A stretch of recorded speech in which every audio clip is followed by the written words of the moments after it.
We are now going to start with our first panel of the day, Advocacy and Leadership. Why, how, evaluating impact. And our moderator today is Tim McClimon.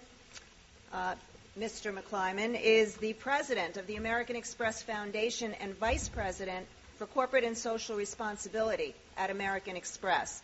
He directs all of the company's many global social responsibility, philanthropy, and employee engagement programs which focus on encouraging community service, developing new leaders, and preserving cultural heritage.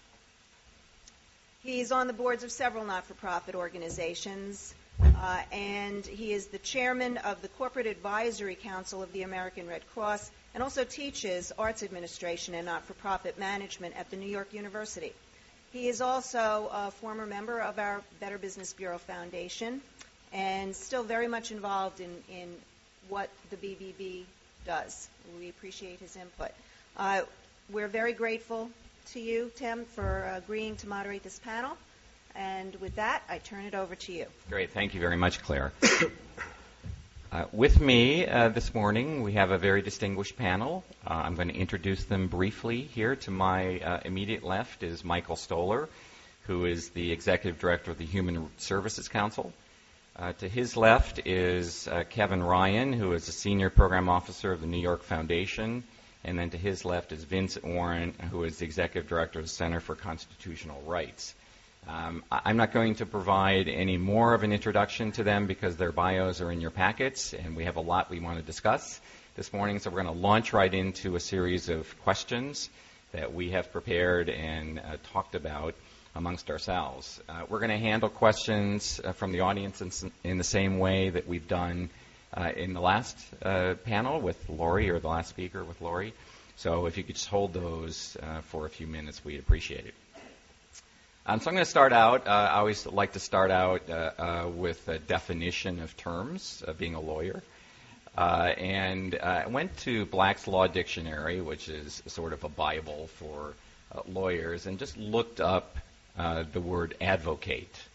And in Black's Law Dictionary, it defines advocate as to speak in favor of or defend by argument, to support, vindicate, or recommend publicly. So with that, I'm going to ask our panelists how they define advocacy or being an advocate, particularly in the context of the nonprofit community. So, Michael, why don't we start with you? I want to say that I'm proud to be a registered lobbyist. I am not Jack Abramoff or the other slime. I'm a lobbyist who advocates. Advocate is the sexy word to use now. We're not lobbyists, God forbid. We're advocates. We sound like superheroes. I lobby for human service providers and their clients, and I'm proud that I do it. We're maligned, we're harassed because of the other people that do it for other causes. But there's nothing wrong with it. It's not shameful. It is a good thing to do. It is a legal thing to do. There are restrictions, but it's a legal thing to do. And how I define advocacy is very broad. My particular agency, the Human Services Council, which is an umbrella group of not-for-profit social service providers, we advocate in the traditional way of going to Albany, going to City Hall, meeting with elected and appointed officials, and telling them what we think they should do. Letter writing, email campaigns, demonstrations. We're very traditional. We have in our back pocket things like litigation, but that I'll leave for my friend at the end. But that's more of a threat than a reality for us. Our stuff is traditional nagging. That's what we do. Okay, thank you, Michael. Kevin? Well, it's funny you say you're a lobbyist. I'm a funder. I'm not afraid to sit next to you today. So. Thank God. we at the New York Foundation, we really define advocacy very broadly. So it could be litigation. It could be legislative advocacy, lobbying. It could be really for us getting the grassroots communities engaged in policy change. So to me, when we talk about advocacy, it also includes some form of grassroots organizing as a component of that advocacy. Because without the grassroots, if you're talking about advocacy in the courts, if you're talking about advocacy in the legislative halls, that's one thing. But sometimes it requires advocacy in the streets. It requires advocacy on lobby day. It requires a lot of action in communities. We also think of it in terms of bringing new voices and new ideas to the table. Oftentimes, people in communities feel that they're not well represented by their elected officials. They're not well represented on the local level by their community boards, and they feel that they have to take action. And as a result, combining, again, that organizing and advocacy with sometimes the local community organizations, sometimes the broader city, statewide advocacy and policy groups really helps to define a lot of those issues. And then the last thing I'll say about that is we often also see these kind of collaborations of different activities. So it may be a campaign that begins with some legal advocacy or begins with some kind of policy advocacy by individuals, but then those often morph into coalitions and collaborations among organizations and among residents, especially around issues. If you talk about issues of education reform, I know that was mentioned earlier today. When you talk about issues of health care, those kind of grassroots and larger efforts often coincide. So we really try to define it as broadly as possible to be as inclusive as possible to as many organizations. Great. Thank you, Kevin. Vincent? Yeah, thank you very much. It's wonderful to be here. In terms of a working broad definition of advocacy, I would say that advocacy is external communication or action that is designed to change a policy, change a practice, or reallocate resources that in a manner that's in furtherance of the organizational mission. What's interesting about that definition is I separated resources, but as we all know, money is very deeply tied up in advocacy. And whether we're looking for external change in the sense that we want to change policy from point A to point B, that means if it on a state level, a federal level, on a local level, that usually means that somebody is going to end up being a winner and somebody's going to end up being a loser. And you want the resources to be allocated towards your constituency or your group or the people that you represent.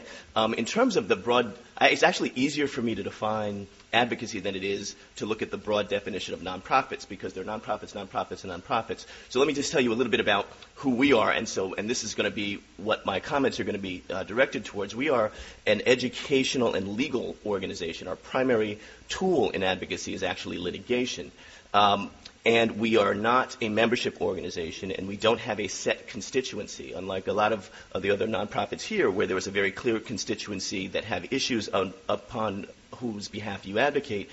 We tend to advocate towards, we tend to work to change the absolutely hard, cutting-edge issues that nobody else wants to touch. And that's a very difficult thing to do, which we can talk about a little bit more. But at the center, we not only litigate, we also coalition build, as Kevin was saying, that we focus very heavily on public mobilization, mobilizing in the streets on a local level or on a national level. And we also are now, and I'll talk about it a little bit more in the context of the Guantanamo work, are, as an organization, are really trying to deal with the internal struggle with having an inside and outside struggle, inside-outside communications with respect to the federal government right now. We've litigated a particular issue for 8 years. Now the administration has changed, and so the advocacy style has to change as well, and it's been very interesting. Thank you. So I just want to stick with the concept of, okay, there is a nonprofit, and then there's a nonprofit, then there's a nonprofit. Could you, each of you, talk about advocacy in the context of the nonprofit community? What is it that makes lobbying or being an advocate for a nonprofit or as part of the nonprofit community different from being a lobbyist for American Express or the private commercial sector?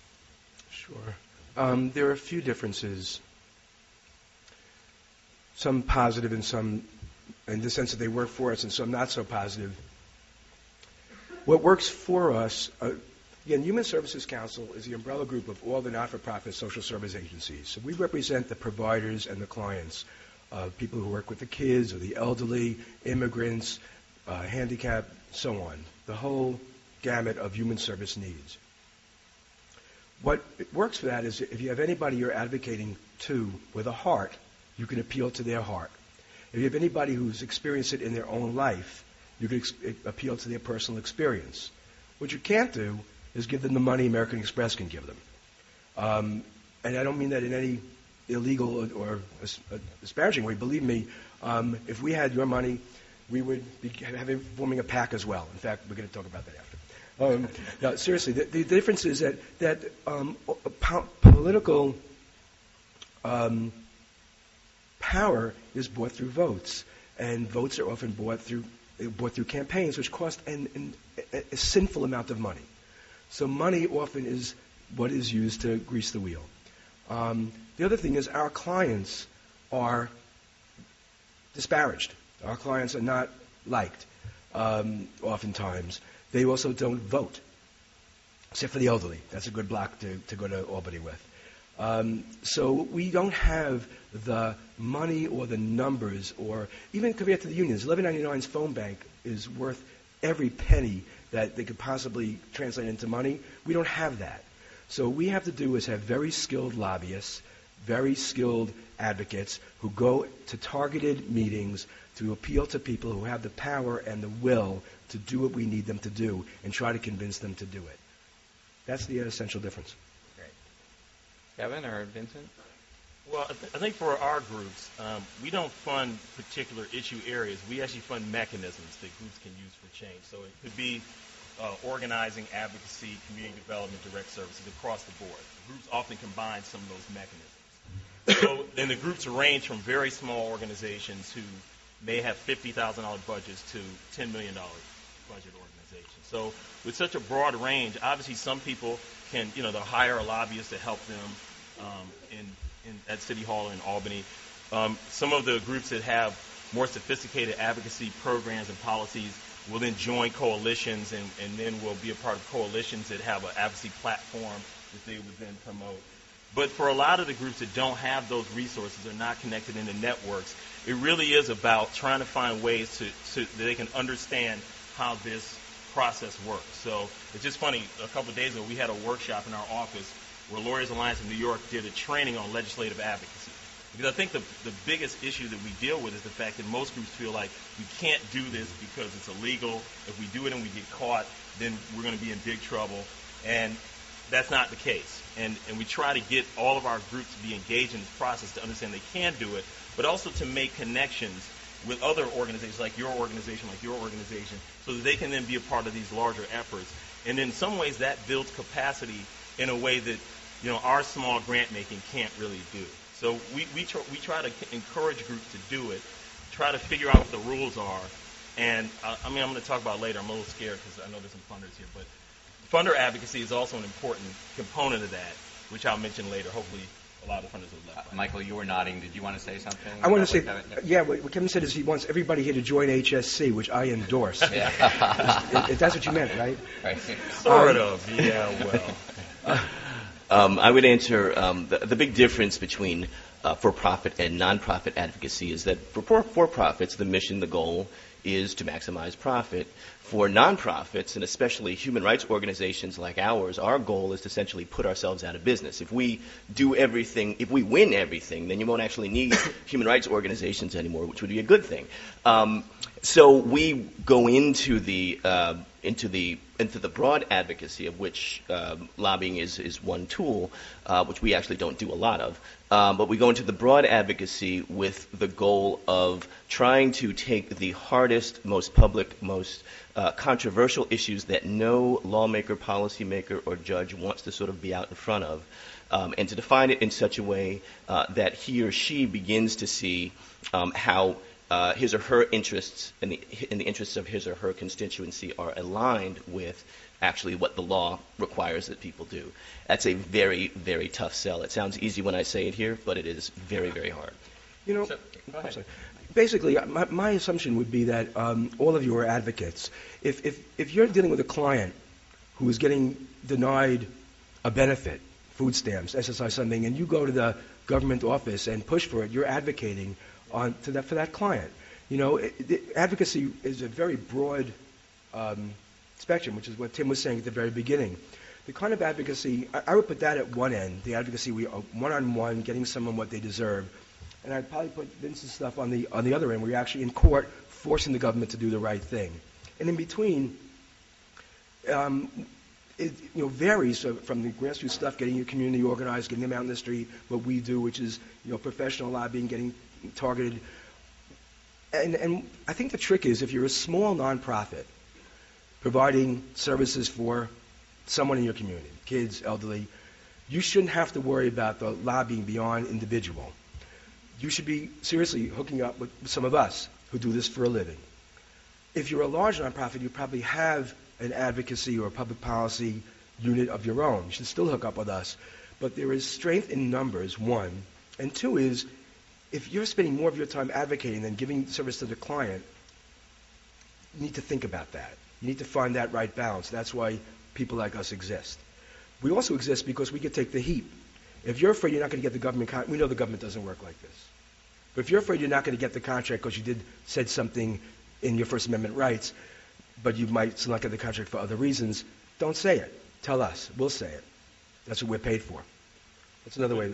But it also helps, given this current economic environment, a lot of cuts to staff members. If you want to do that broader advocacy, there are institutions like yours who are out there that can help with that broader advocacy. And also, you can bring issues to the table that maybe they're not considering or different strategies that they're not considering, and that can be a part of a broader discussion and kind of expand the advocacy work that goes on. So I encourage that too, but I also have seen very small organizations who've been able to advocate for policy changes within agencies that have made a big difference for their clients, and they've done that as they provided services.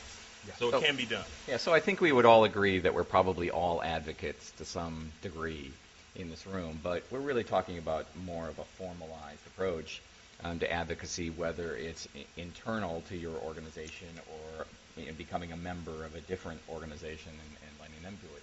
So given all the challenges that you've all been mentioning here, why do it? Why do lobbying or do advocacy as a strategic part of your organization? I think I probably know the answer to that, but it's probably good to get it out on the table. Why should we do that? How could we not? And that's, I think, why you know the answer. Some of us aren't built to work one-on-one with clients. Some of us are built to work one-on-one with the people who affect our clients, whether it's judges or funders or legislators. Those are the folks who make the rules. They're the ones who determine the extent of the benefit program, or who gets in, or how many hoops you have to jump through, or the system. So you have to attack the problem systemically. Here's an example. At HSC, a lot of our members, most of our members, get their bread and butter through government contracts, city contracts, state contracts. So we work on two levels. We work systemically with the mayor's office, who's been spectacular on this, actually, to fix the system so that before we were on the scene, the only people who weren't paid interest for getting paid their bills late were human services. Now we get interest just like all the other companies. But we also work one-on-one. We have someone who can work with you on your individual contract. But if you don't work systemically, the number of individual contracts is going to be monumental. You've got to have systemic change. And that's what we advocate. Absolutely. And I want to give an example, too, because I think, again, the smaller organizations and how you can have a big change and big effect on your constituency is really important. There's a group we fund called Queers for Economic Justice, and they actually were one of the first organizations to bring together anti-poverty groups with LGBT groups to try to deal with issues of homeless youth in New York City.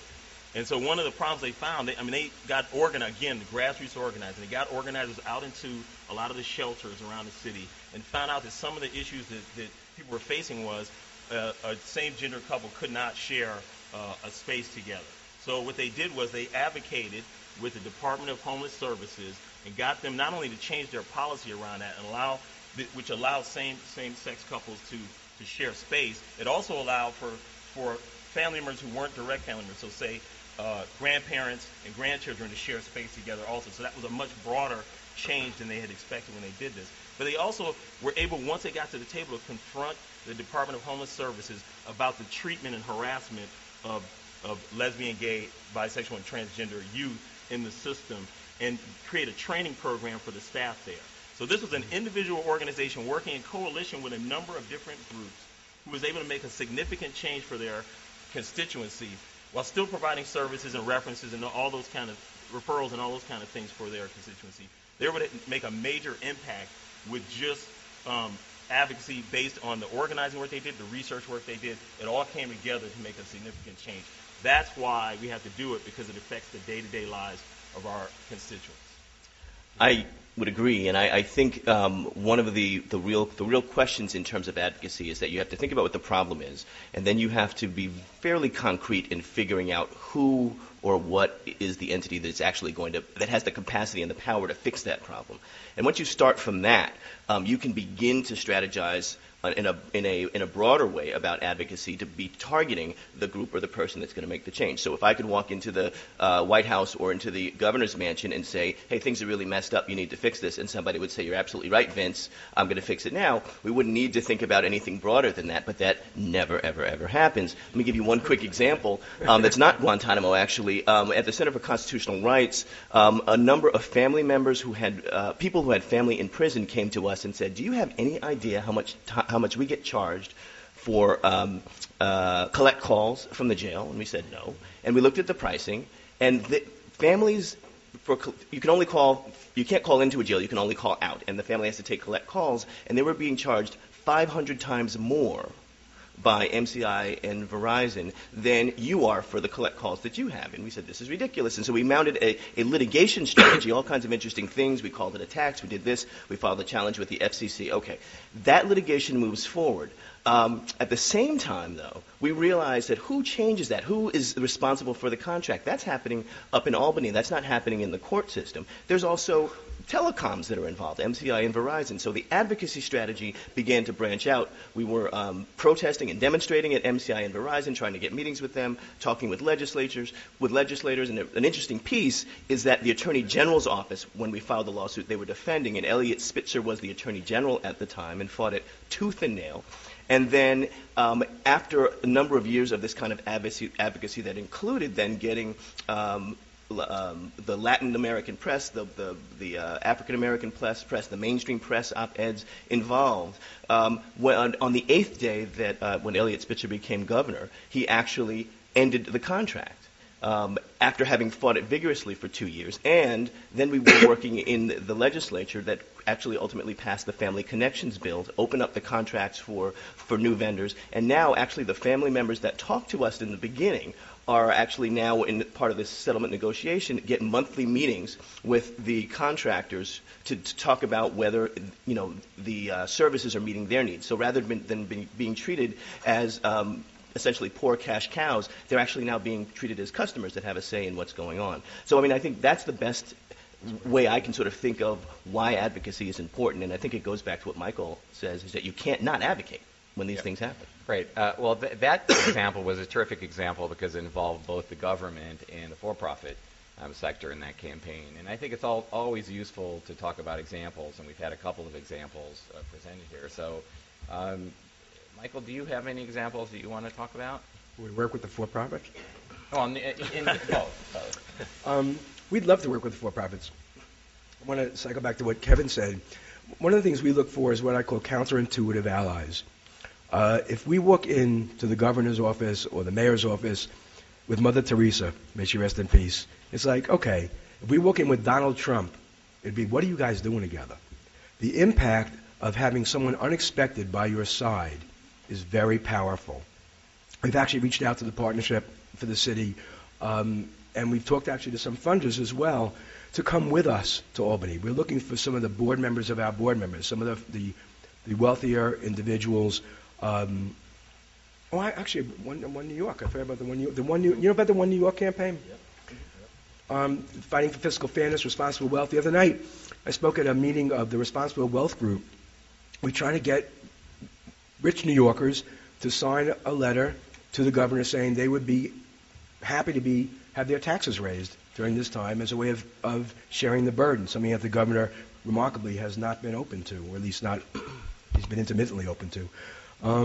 So in that way, we would be very happy to work with the more well-off because they have a different perspective than we do. They have different connections than we do.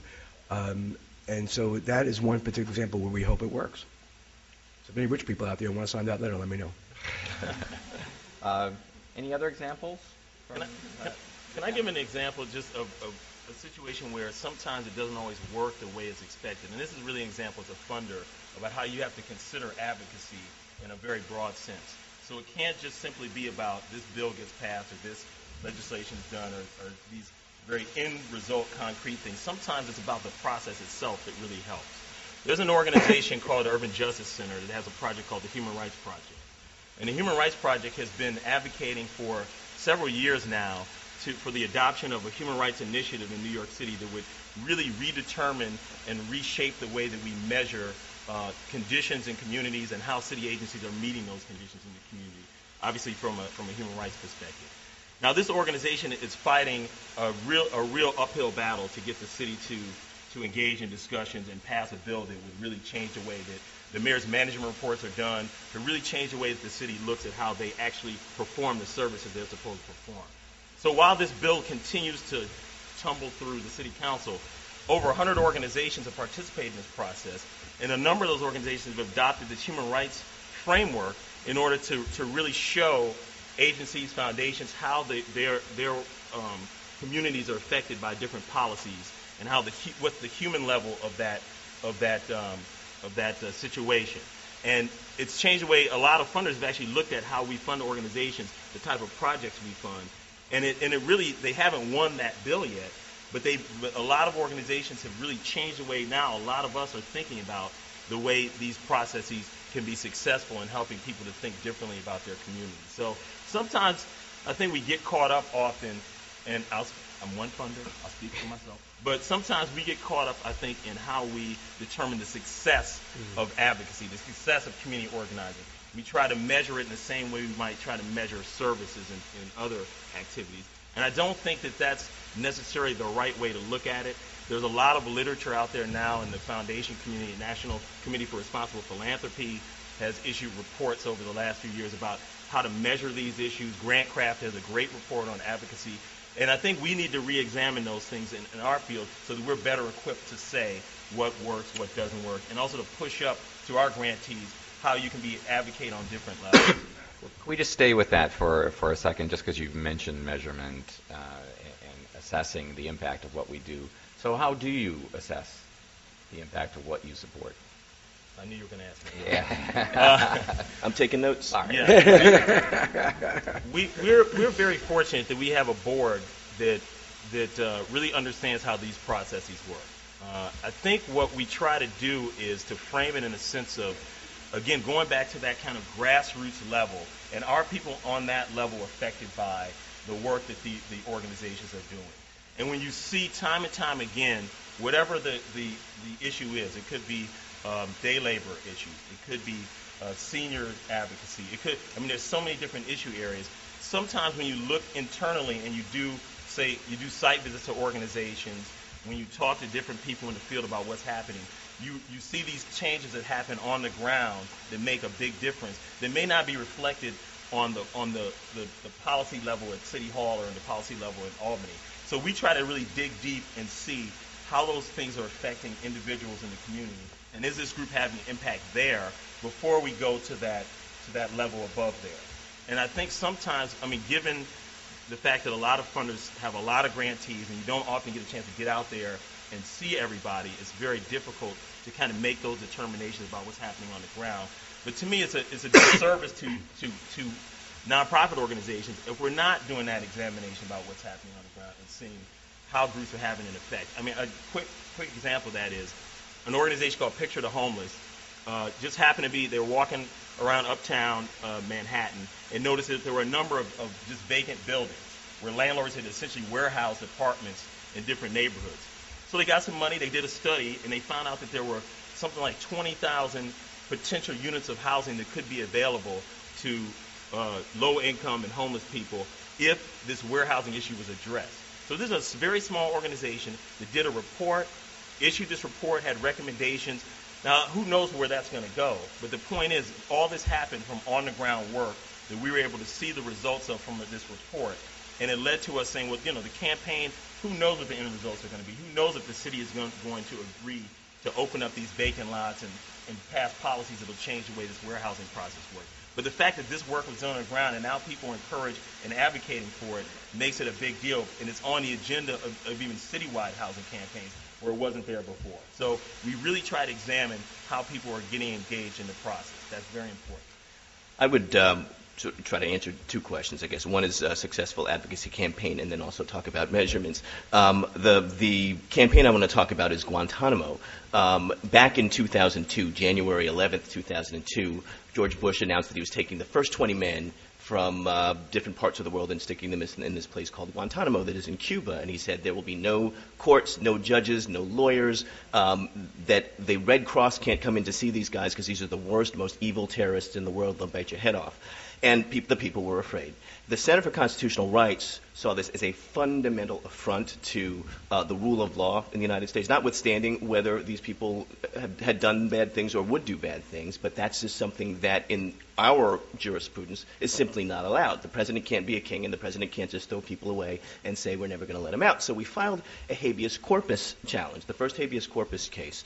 Now, that was a legal strategy, and it was what we call a rule of law strategy. The president does something that is illegal. We say, well, you're going to go to the courts and tell the president that it's illegal. But we didn't know that that lawsuit was going to morph into about 787 lawsuits, and that we would constantly lose in court for 4 years before the Supreme Court in 2004 said, yes, CCR, you're absolutely right. And we also didn't know that Congress was going to come back in 2005 and literally undo the Supreme Court decision. So then our strategy then changed. And we began to not just litigate, but we also had a congressional advocacy strategy as well. We also didn't know at the time that there was a rampant program of torture in Guantanamo and Abu Ghraib and other places. And that then broadened the advocacy that we were doing, not just in terms of litigation now and congressional work, but that was also bringing in coalitions with people that had been doing torture work for years, Amnesty International, Human Rights Watch, and so on. And at the end of the day, while we were very successful in court, what we didn't have access to was a decision maker that was going to make a decision that the president would actually abide by. And so you can essentially, under the Bush administration, you could go to all of the courts you want and come back with all of these great rulings. He just wasn't going to do it. And so the missing piece of advocacy there was, how do you influence the policymakers within the White House? Moving to this January, when Barack Obama became president, we've now had more meetings with the Justice Department and the State Department in the last month and a half than we've had for the entire previous 8 years. And I think that is the change in the strategy that we're now developing. And we went from an adversarial organization that was trying to beat the presidency over the head over this horrible situation to literally trying to work together to solve a problem that everybody thinks needs to be solved. It's not quite as rosy as I'm making it, and there's still a lot of work to do, but it is a fundamental shift. And the advocacy piece that was the most important in terms of influencing opinion, I think in this context, was the media. Because if you guys remember back in 2002 when you heard about these guys, you were thinking, well, thank God that they're in jail and they're not, knocking down the World Trade Center. And now we've seen a complete, in 8 years, which is less time than it usually takes, a complete public opinion shift through the issue of torture, through the issue of habeas corpus. And people think habeas corpus is good and necessary, even though most people don't know what it is. And I think that's a good sign of a communication shift. Now we're in an era and have elected a president that is going to move us beyond that. So in terms of measuring success, there were 778 men in Guantanamo. There are 245 men left. For the center, it's not a successful situation unless all of the people that have been thrown in jail and who are innocent are released. And so while I don't want to be the person that hangs like, mission accomplished across the Center for Constitutional Rights door until that's accomplished. But there has been a fundamental shift. And the final thing I'll say on it is that what's interesting about us is that our motto is actually success without victory.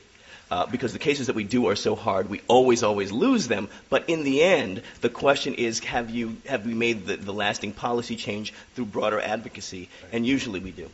Great, thank you. We're going to get to your questions in a second, but we just have one other question we want to get to first. But Michael, do you want to talk about an example? Yeah, we have an example that shows the pluses and minuses of evaluation. There's something we have called the workforce campaign. The direct service workers, the folks who actually work with the elderly, with the kids, with the clients, oftentimes get paid Peace Corps wages. And we have, over the last few years, had a campaign at both the state and city level to get them COLAs, cost of living adjustments. We've been very successful. Hundreds of thousands of dollars, press conferences with the mayor, meeting with the governor. Been very successful. And every year, we get them that money. It's very good. Positive and negative. The positive is it's morphed into a public-private partnership with the city. The city has recognized us as the go-to group. We're sitting down with them now to work out process improvements, how to make contracting with social services easier for both sides so that we don't spend our time on the bureaucracy, but spend our time actually serving the clients. And the money that would be saved by these process improvements, either by the government or by us, will be returned to us for raises for our staff. This is breakthrough stuff. We're talking about things like no line item contracts, 990s for Vendex, all this kind of stuff. It's really amazing. How do you evaluate it? Well, if we're put on the normal 5-year cycle at most of foundations, it's like the equivalent of welfare reform for us, we can't solve these problems in 5 years. So we need partnerships that can see that it's an ongoing, incremental process. The fact that we've made money every year doesn't mean we're going to make money next year unless we do the same advocacy, the same dance again. We are trying for systemic change, but we have to do it both at once, and we need an evaluative process that understands that. Yes, we both spent how much money we got. That's the easy. But the harder part, the more sophisticated part to understand, is the relationship we have built now with the city and the state, where they expect us to come and ask for this. And don't expect us and go, oh, God, they're here, but they go, okay, let's talk. And now they've invited us into the door to work with them to make the process better. And besides that being good for us, the money will be returned to us. So that, how do you evaluate that? Well, we know we're doing a great job. But it's hard for a funder to see that necessarily. One other thing, There's another project we're trying to do is an anti-racism work. To have that not be part of HSC's core mission is a sin, in my opinion. And we've done some work with the People's Institute and some others to have their 2.5-day Undoing Racism workshop. 2/3 of our board has taken it. We have a proposal that's out to expand that work, to make it part of our core mission. I'm not bold enough to say that this proposal will end racism. And if we're evaluated on that, then we're going to lose. But one of the things we were asking for in the proposal is 4 parts. One is to have more of that workshop, so we're all talking the same language about what institutional racism means. The second is a SWAT team to go into agencies on a volunteer basis to ferret out unconscious or conscious instances of institutional racism in our agencies and government agencies and businesses. The third is advocacy that particularly adversely affects people of color. Federal minimum wage, federal poverty level, Rockefeller drug laws, things like that. But the fourth part that we're hoping the foundations see, because this is what they've been asking for, we want to know too, is a part that evaluates the first 3. Since it's such soft stuff in a way, we're not asking for legislative change, we're not asking necessarily maybe on the third part, but it's hard to tell what the workshops do. We want to evaluate it so we know what are we doing in terms of attacking racism. That we would need a very sophisticated funder to understand the need and the long-term need, given the history that goes back to before this country was founded, to see what kind of job we're doing. And tell us, we're doing a lousy job, we'll fix it. Okay, great. We're going to get to your questions in just a second, but I want to ask one last question, which relates to several of the questions that I've received here. Rahm Emanuel has said that a crisis is a terrible thing to waste. And in this current economic environment, do you see opportunities for advocacy that perhaps didn't exist before? Yeah, that COLA task force, the one we're working on with Deputy Mayor Gibbs, who's been a terrific partner, has been working incrementally. We're trying to quantify it first. So before we can put any of these changes into effect, we have to make sure the money's really there, and we have to satisfy OMB, which is like harder than satisfying God. But now that this crisis has hit, we actually met with OMB and some other folks, and we're putting this on steroids. We're going to try to do these things that we know are right and quantify them later, perhaps. We're a little nervous about that because we want the money, but everybody is so exercised with what's going on that we're praying we could do things we want to do for the last 20 years that we can do now. Yeah, I wouldn't say, I don't know if I would say brand new opportunities, but I think there are opportunities for us to really engage in discussions that we've had for a while and that have never really gone anywhere. So, for example, foundation advocacy and promoting the work of our grantees, and at the same time, when we say we want to be supportive of grantees' work, given these difficult economic times, having the flexibility to really talk more about general support funding and really having opportunities so that groups can fill gaps where they need to fill those gaps.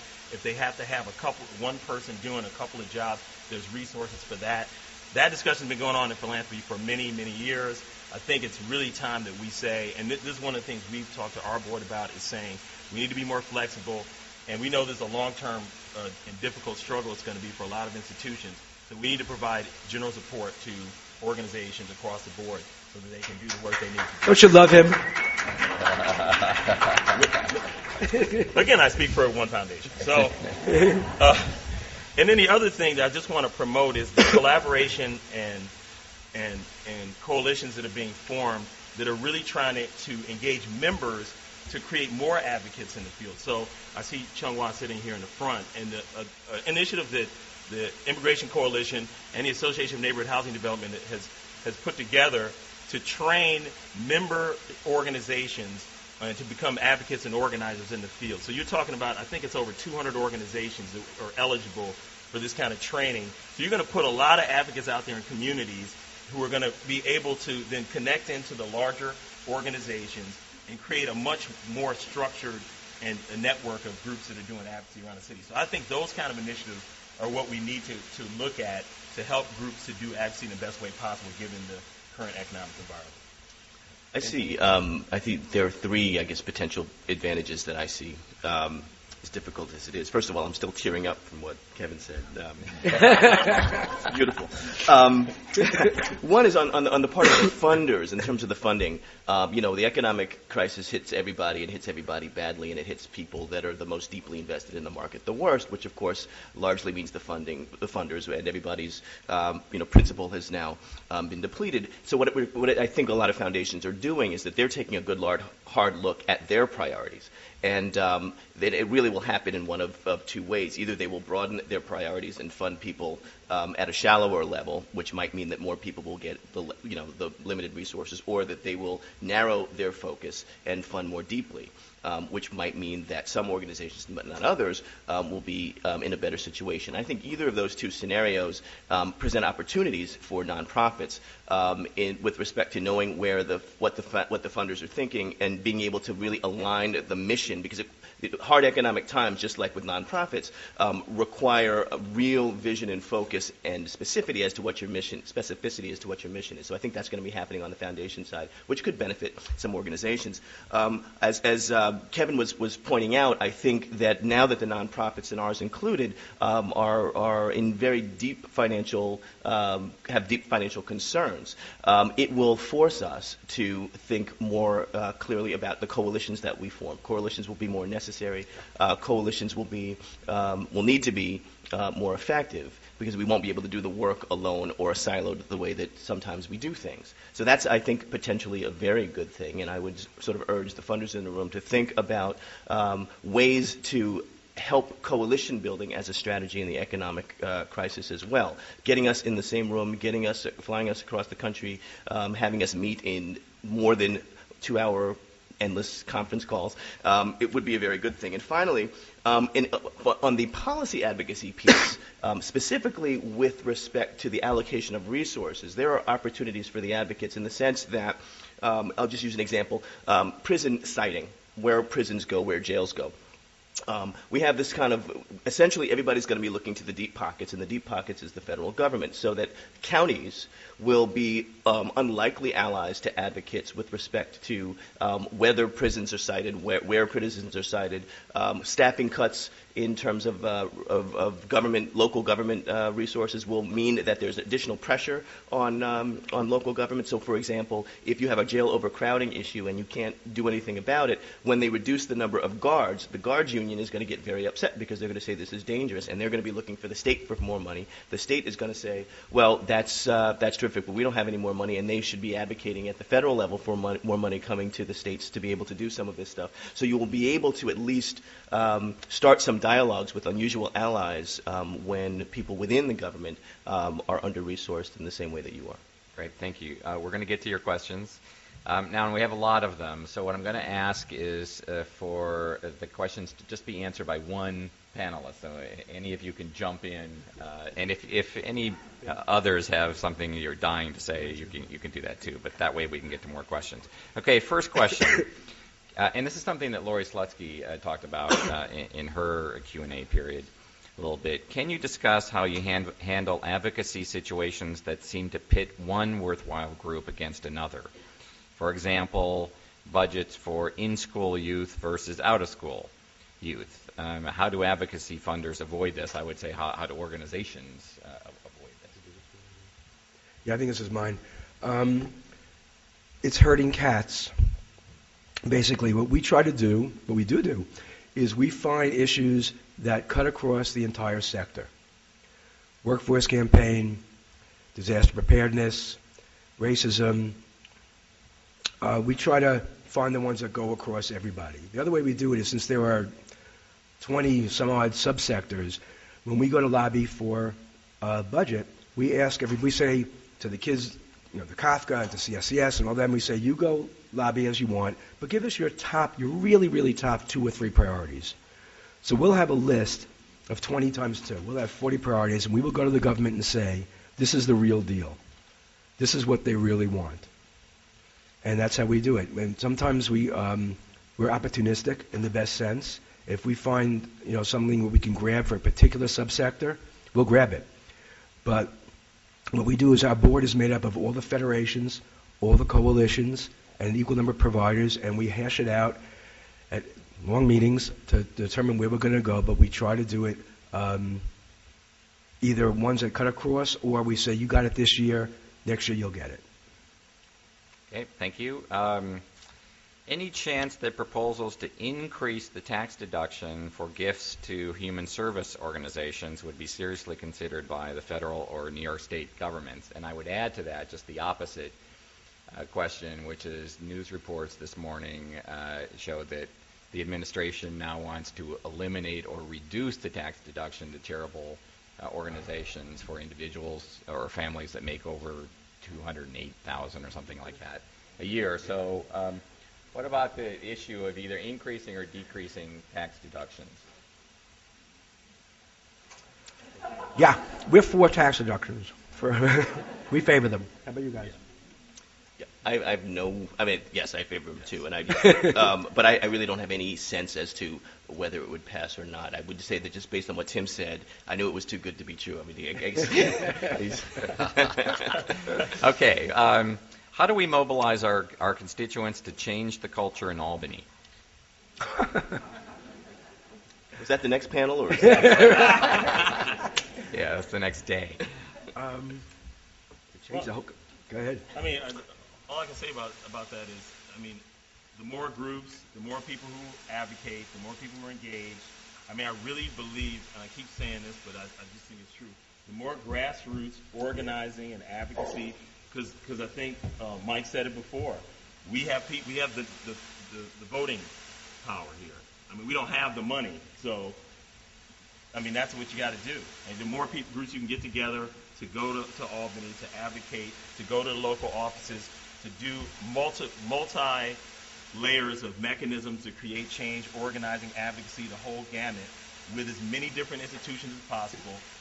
That's the way to do it. I know that sounds pretty simple, but that really is the answer we have, given the resources we have and the powers that we have to fight.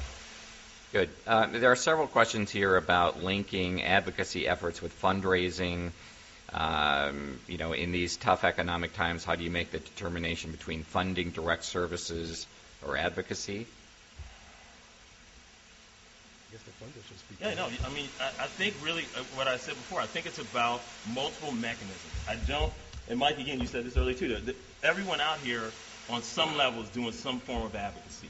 Whether it's formalized or not, that's a whole other story. But I think most groups in the city use direct service, organizing, advocacy. There's a gray area where people are doing all of these different things together, and I really think it's just a way of articulating that to funders. And for us internally, again, funder advocacy, for us to have these conversations, and to the credit of New York Regional Association of Grantmakers, we're having a lot of those discussions. That's the way to do it. I think I know some funders are afraid to hear the word advocacy, but I think it's important that we have these dialogues and discussions, and we have more transparency to talk about these different mechanisms. I think that's the only way to really do it, especially given this current climate. Okay. There are several questions here. I know we only have a couple more minutes. Several questions about measurement. We've talked a little bit about measurement, but one question asks, understanding that advocacy is measured differently than direct service, what are ways that organizations can reshape the conversation to describe the activities that they have undertaken? Can I jump in on that? Yeah. That's an excellent question, and I think it's going to take. I think the funders in the room and sort of in the world need to sort of take a step back and take a breath and listen a little bit, because I understand that, with respect to the main frontline programmatic folks, that they're ultimately accountable to the board and to the directors, and that it's a dialogue that has to happen. And the dialogue, I think, looks a little bit like this. In order for an advocate to effectively do their work, they have to understand not only with precision what they're trying to change, they have to understand how they're trying to change it, and they have to understand how long it's going to take and what the broad array of resources that they're going to need. There is a tension, I find, between leadership that organizations, funders like to fund organizations that are taking leadership on issues, and coalition building.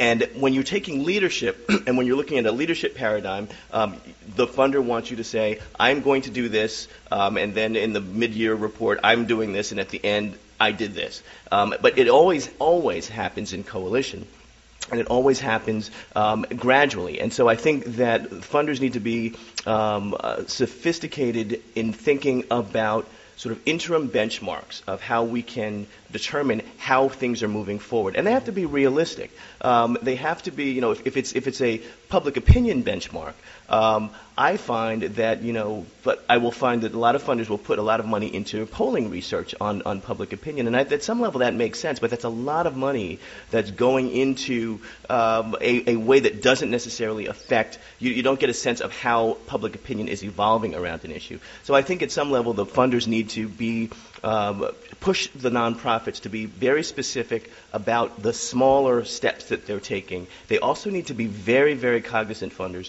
of the roadblocks and the things that just change along the way. And that happens all the time. If there's a leadership change in any agency, in any subcommittee of any legislative body, it can change everything. If there's a leadership change in a cooperating coalition partner, that can change everything. And so I think that the way that we think about funding and measurements, and we think about it as a partnership. I try to work with the foundations to say we're going on this journey together, and let's talk about what we both want to see out of this, and let's see if this is really the way for us to do it. And I find that's very effective because I get buy-in from the foundation to the journey and not just to the result. I've been given the hook here, but I do want to ask one last question because there are several questions that sort of relate to this. What's the first step, or what are the first steps that funders should take when considering funding advocacy? I think there's a couple of things. One is your success record. The other is they should fund me. This is why you should fund. This is why you should fund the Human Services Council. I think it goes back to what Lori was saying. Coalitions generally work better in terms of advocacy than individuals or individual organizations. So I think the coalition. I think the success record. I think a clear agenda, knowing what you're trying to advocate for. It goes back to what Vince was saying. If you don't have a sense of what you want, you can't get it. But also the ability to be flexible so that when the players do change, and it happens all the time, every 4 years there's a hostile takeover in the government, you have to be ready to go with that. So I think clarity, track record, coalition. Who's on the coalition? Who are they the real players in whatever community you're talking about, or are they not? I think those are things you look at. Yes.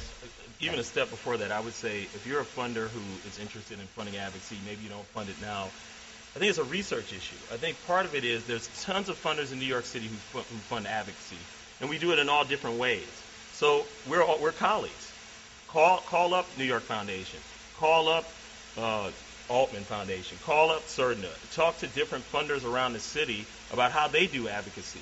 Because I think one of the things you're going to have to think about is how do you want to structure the advocacy you fund? Do you want it to be very broad? Do you want it to have a certain focus that fits in with the mission of your foundation? I think it's very important to do that kind of research. And there are plenty of affinity groups that funders can also contact, like Neighborhood Funders Group, to get information about how other people do it. Because I think you have to set for yourself how it fits in your mission and the context you want to do it in. And then you can examine, because that way you can also examine how other funders support groups and what groups they support, and really kind of find your way through that process. So I would really start there if you're at the beginning of a Great. Thank you very much. Vince, you want to make any final comments? Sure. Okay. Two things. One is what I think foundations and funders should do is to engage in what I call sort of the 100 years test. And you say 100 years from now, looking back at this situation, what will people 100 years from now say it's ridiculous that they even had this discussion? You know, there are things, and we can all differ on what they are, but torture, gay marriage, and just like it was with slavery, and that when you look back from 100 years from now, it gives you a little bit of clarity about how the advocacy that you're funding, how that does advance or doesn't advance the thing that you want to have completely changed and ridiculous in 100 years. So that's an exercise that I think nonprofits should go through, and I think funders should go through it, and they should collaborate on it. Two, the thing that I'm going to say is that what funders should not do is to define, is to look at the winnability of an issue as the sole criteria, like as the sort of the threshold test. I don't think that's really winnable. I don't think we should do it. That is something that flies in the face of the 100 years test. If that were the way that we all did our work as nonprofits, then nothing would ever change. And I think it should be the same thing with foundations as well. Great. Thank you very much. Thank you to our panelists, and thank you to all of you for your questions.